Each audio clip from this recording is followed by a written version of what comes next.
Okay, this is the fourth video in the playlist that has to do with photoelectron spectroscopy, or PES, and um, the whole issue around this technology is that it's being used to basically analyze the electron configuration or the electron structure of various elements in the periodic table. And what I want to do is come back to the elements that are in period 4, because what we learn in various chemistry classes is that the quantum mechanical model of the atom has allowed us to determine the basic electron configuration for any atom. And what I'm showing here at the top of the screen is the basic electron configuration that will handle any of the elements starting with period 1, which is hydrogen, through krypton, which has 36 electrons.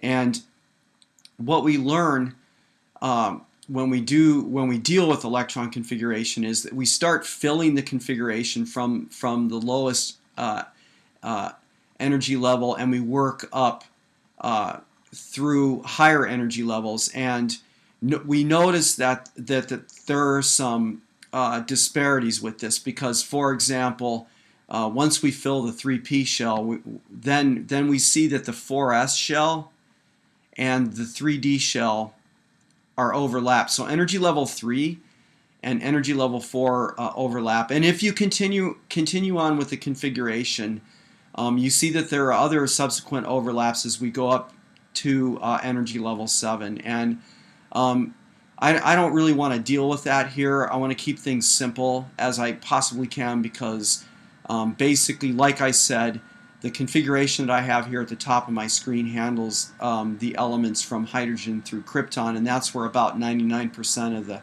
chemistry that happens in a university general chemistry course or an advanced placement chemistry course happens. And so we're just going to focus on this. Now, as we start doing configurations with hydrogen and we move through period 1 and period 2 and then subsequently period 3, the configuration as I have written it here works for all those elements. But once we reach period 4, then there are some things that happen based on theory by contrast to what's actually observable. So what I want to do again is look at a number of elements as we go from today we're going to do potassium, all right, which has 19 electrons in it. And if I quickly do its configuration, it's 1s2, 2s2, 2p6, 3s2, 3p6, 4s1. Now, for both potassium and calcium, the 4s shell is lower in potential energy than the 3d shell. And so the configuration turns out to be exactly as I've written it here. If we look at the PES scan of this, the PES scan is going to be consistent with the electron configuration. So from previous videos, remember that what we're going to have over here on the vertical axis is going to be numbers of electrons. So we're going to be looking at peaks that are proportional to the number of electrons that actually appear in a particular suborbital. And on the horizontal axis, we're going to have ionization energy, the energy required to remove an electron. And the ionization energy is going to be increasing along the horizontal axis from left to right. And out here we'll have 0 ionization energy. And then closer to the axis here, it's going to be maximum ionization energy. And so closest to the axis is going to be the peak for the 1s electrons. Then a little bit further to the right will be the peaks for energy level 2. There will be a 2s shell that will have the same proportionality as the 1s. And then for the p series, or the p suborbital, the peak's going to be higher because there's 6 electrons that are going to have this energy. Similarly, as we move towards areas of lower ionization energy, we're going to have the 3. And that's the 3s shell is going to have the same proportionality as the 2s and the 1s. And then we're going to have the p shell, which will have the same proportionality as the 2p. And then we're going to have the peak for the 4s, which is going to be slightly smaller than the ones for the 2s. So this is, for potassium, this is the 4s1. And similarly, this will be the 3p6, the 3s2, and moving down the 2s, excuse me, the 2p6, the 2s2, and finally the 1s2. Now, I want to draw your attention over to what I've done on the right side of the screen, because I'm hoping that this is going to help the viewer understand what's going on here. Alright? And all I'm showing here is the different relationships between the energy levels and potential energy of the electron versus ionization energy. Remember that ionization energy and potential energy have the same magnitude but opposite in sign. So the closer we are to the protons, the lower the energy of those electrons, the lower in potential energy of those electrons, and the higher the ionization energy, the energy required to remove an electron. So it's harder to remove an electron from an electron that is in the 1s shell than it is to remove an electron, for example, that's located in the 4s. Alright, so this schematic over here should help the viewer understand what we're dealing with over here in terms of the PES. So one of the importance issues regarding photoelectron spectroscopy is that that data actually confirms the basic quantum mechanical model that gives us electron configuration. And you can see when you compare the electron configuration of potassium with its PES scan that the two correlate nicely. It's not until we get out and start dealing with the elements starting with scandium and going through to zinc where we start getting into issues. So if we look at chromium, I want to do that one because it's one of the exceptions in terms of electron configuration. It has 24 electrons, and if we do the electron configuration quickly, it's 1s2, 2s2, 2p6, 3s2, 3p6.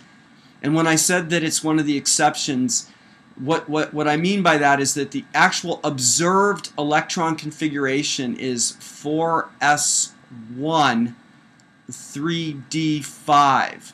So instead of having 2 electrons in the 4s shell, there's only 1. And the remaining electrons are actually put into the 3d shell. Now, when we look at the so that's one issue that exists with this. The observable electron configuration is not how you're trained to fill the electron configuration by the quantum mechanical model. Meaning that you need to be certain that when you get out here to the 4s, you only put 1 electron into that. Now, the second issue has to do with the PES.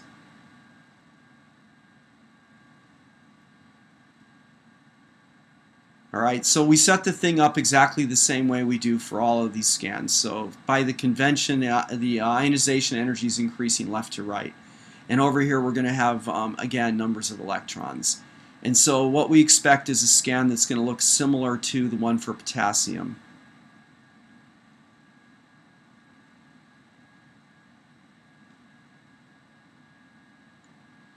So these are the peaks for the 3s and the 3p. And then here's where we get into issues. What we're going to actually see is that the 3D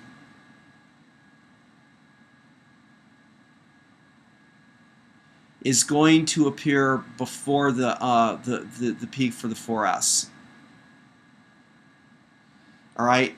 So my 4s1 electron. Let's see. I'm going to change my color.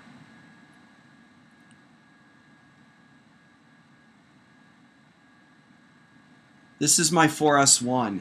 Notice that it's actually higher in energy. And when I say higher in energy, I mean higher in potential energy, lower in ionization energy than the electrons that are in the 3D. So we've got 3D5 here.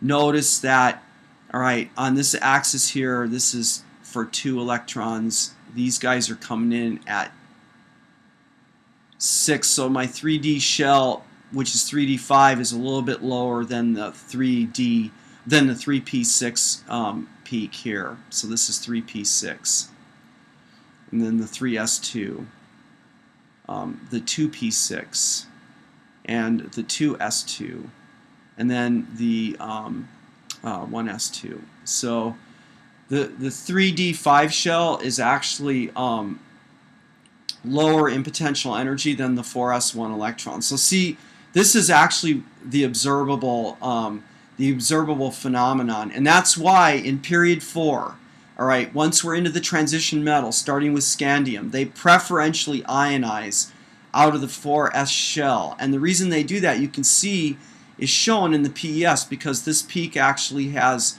higher potential energy than the electrons that are in the 3D. All right, now, as a last example, I want to look at the situation for zinc, because zinc is going to illustrate a couple of issues. All right, and let's see, I'm going to change that color. All right, so we're going to have, there's 30 electrons for zinc, so it's going to be 1s2, 2s2, 2p6, 3s2, 3p6, again by the convention, 4s2, and then 3d10. So the 3d shell for zinc is completely full. And then if I look at my PES, here's what we expect to happen. My ionization energy is again increasing left to right. My peaks are going to be proportional to the number of electrons. All right, we're going to have a 1s, and then we're going to have our 2s, our 2p, 3s, 3p. Now, all right, my 3d10 is full, and so actually it's going to be shifted down. And then higher in energy, higher in potential energy is going to be my 4s, which should, that's not the best. My artwork is not the best. Let me just fix this.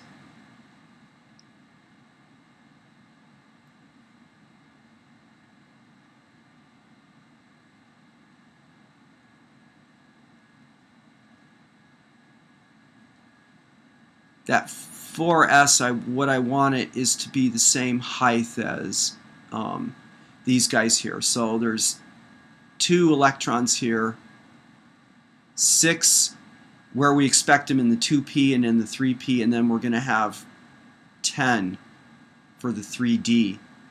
So this is my 4s2, and this is my 3d10. Notice how the peak is shifted down. Remember from the last video in the playlist that dealt with this, I talked about krypton and how the 3D shell is pushed down. So this is actually for zinc. Really, this is the valence for zinc. And note that when zinc ionizes, that it readily ionizes to Zn plus 2. And unlike the other period 4 elements that come before it in the period, zinc does not have multiple oxidation states. It's one of the ions that we call the triad, along with aluminum and silver, that have fixed ionizations. Cadmium is another one of these, and I'm guessing that when you look at the PS of something like cadmium and silver, that you're gonna be able to rationalize similar issues or similar reasons why those ionize the way they do. All right, so I hope this clarifies the main issue here being that we use convention to write the electron configuration for an atom.